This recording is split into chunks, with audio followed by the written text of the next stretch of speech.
President Trump touted the economy during his first State of the Union address, but did his message resonate with voters? Joining us now to weigh in the president's speech, Pollster and the president of Mislansky Partners, Lee Carter. Lee, good to see you. Thanks so much for joining us. Here. All right, let's kick it off with one of his comments. Here's what he said about the economy last night.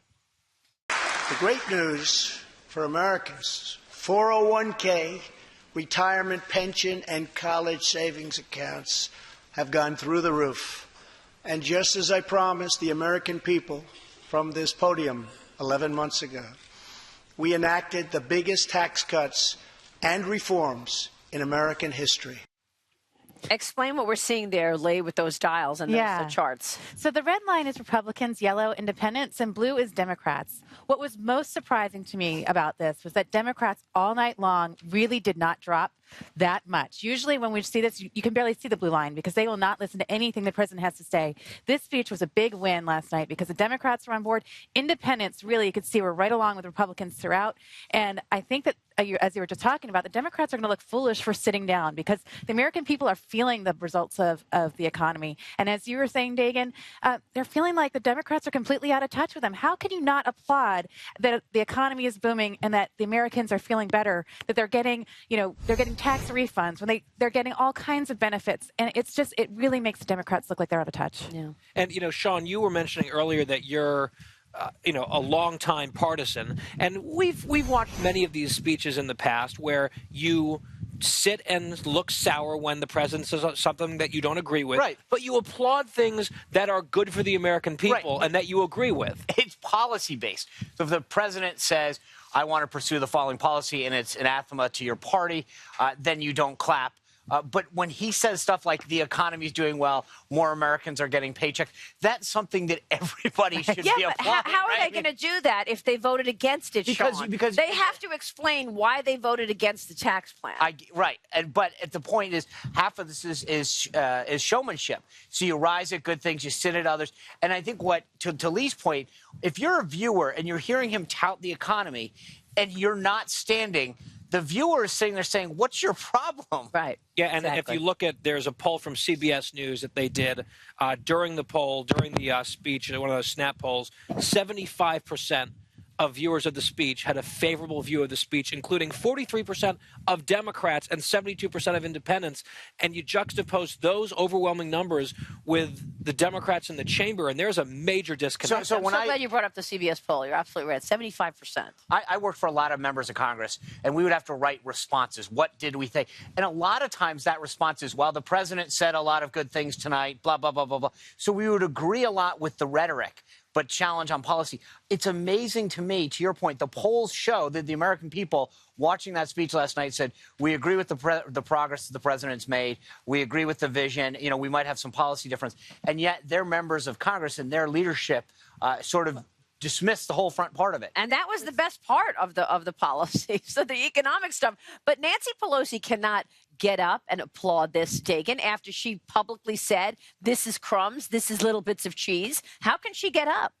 I just thought what was even more disgusting was that these were it was about, and I said stagecraft, you can call it that, but these were about these incredibly powerful individual stories of triumph, of self-sacrifice, of putting someone else's life ahead of your own. There were some great and the suffering of these families killed by these two young girls and the family sitting up in the galley. The two girls killed by MS-13 gang members, Otto Warmbier's parents. Again, it showed a soullessness, if you will, of some of these Democrats. And then there was immigration. Here's what the president said about that. The sacred duty of every elected official in this chamber is to defend Americans, to protect their safety, their families, their communities, and their right to the American dream, because Americans are dreamers too.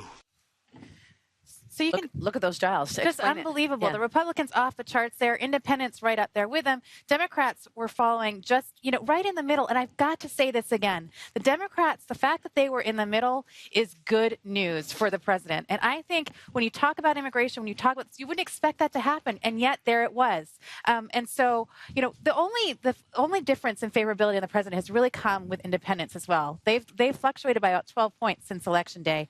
And you can see in this, he really won them back. And I think that the Democrats, this notion of resisting, of not working together is one that's just not resonating with American people. People want compromise. People want to get things done. They want to see Republicans and Democrats working together. And, the fact that they just stayed seated and didn't respond when the American people are responding is not going to play well for them. So there was a storyline going around that the Republicans could lose the majority in November. Do you now change your opinion on that? Given the impact that we've seen from this tax plan and the economic policies? Yeah, I think that it's not going to be as easy as a lot of people would like you to believe. Because when you see this, you see that the American people are really supporting Republicans more than Democrats, the president more than the establishment. That's going to play really well for the Republicans. But the one concern is that California has 9 seats open, so that's going to be hard for Well, then there's Florida. So many people from Puerto Rico moving into Florida over the year. Well, look, there were some surprises last night. Brought up opioids, the crisis there. Brought up vocational training. And then the national anthem. Here's what he said about that. Preston's reverence for those who have served our nation reminds us of why we salute our flag, why we put our hands on our hearts for the Pledge of Allegiance, and why we proudly stand for the national anthem. What was going on there, Lee? So you can see there, Republicans absolutely love this. So did independents, and even Democrats did. It's hard for Democrats to give a real positive mark there. So I just want to reiterate that this was a really big night for him. That story, though, that little boy who started the putting the flags on the graves, such a beautiful story. And one of the things that came through to me when I was looking through the reactions of the voters was that this was a speech to the American people. This wasn't a speech about the president. Many State of the Unions are about the president proving what he did. And I think a lot of people were afraid that the president was going to be too self-congratulatory. This wasn't that. This was telling the stories of the success of Americans and America since he took office. And I think he did an amazing job bringing in all those people. This is what makes this country great, and it's the individuals. That's right. It's the strength of those individuals and the sacrifice and our unwavering optimism, even in the face of the most horrific acts.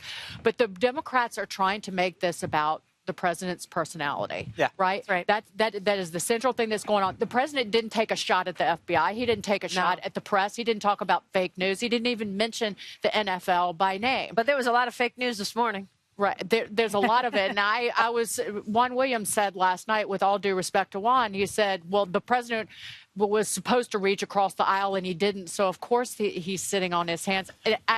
I don't know what speech he heard. I didn't hear that. But he did reach across the aisle. 1.8 million. They want to give path to citizenship for 1.8 million dreamers in this country. Vocational training, as you pointed out, infrastructure spending, driving down drug costs. Those are all things that Democrats have preached for years. But the tell for me is in every one of the shots that the viewers are seeing right now, Republicans, I get it. They're going to give them an A, and most of them, and Democrats are saying C and D and 11. I gave them a B+ because it was too long. It was long. But every one of the sorry for the applause. But if you look on every one of these things that we've had up so far, the independents are with him, right? So they're either A's or B's, and that's the tell, which is that I get the resistance is dug in.